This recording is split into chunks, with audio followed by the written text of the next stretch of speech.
দেখো হি বললাম they gave me a pen. দেখো এখানে ভার্ব কোনটা? গেভ। কি দিল? একটা পেন দিল। কাকে দিল? আমাকে দিল। এখানে দেখো দুটো অবজেক্ট আছে, তাই এই বাক্যটাকে বলা হয় ডাবল অবজেক্ট সেন্টেন্স। কি বলা হয়? ডাবল অবজেক্ট, মানে দুটো অবজেক্ট আছে তাই।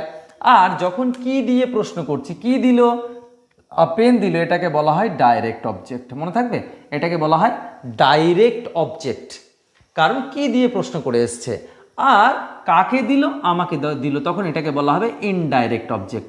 তাহলে তোমরা বুঝতে পারলে নিশ্চয়ই ডাইরেক্ট অবজেক্ট আর ইনডাইরেক্ট অবজেক্ট কাকে বলে। এখানে আরেকটা জিনিস বলা যায় যে তুমি এই বাক্যটাকে এইভাবেও লিখতে পারো, they gave a pen to me, আমাকে দিল, এরকম তুমি করতে পারো। সো যেটা তোমার সুবিধা মনে হবে সেটা করবে। তাহলে বাক্যে দুটো অবজেক্ট থাকতে পারে, থাকলে তাকে ডাবল অবজেক্ট সেন্টেন্স বলে। আর ডাবল অবজেক্টের ক্ষেত্রে একটা অবজেক্ট ডাইরেক্ট আর একটা হচ্ছে ইনডাইরেক্ট। ডাইরেক্ট কোনটা? যেটা কি দিয়ে প্রশ্ন করে আসবে। ইনডাইরেক্ট কোনটা? যেটা কাকে দিয়ে প্রশ্ন করে আসবে। আশা করছি এই অবজেক্টিভ কেস তোমরা বুঝতে পেরেছো। নেক্সট হচ্ছে পজেসিভ। পজেসিভ হচ্ছে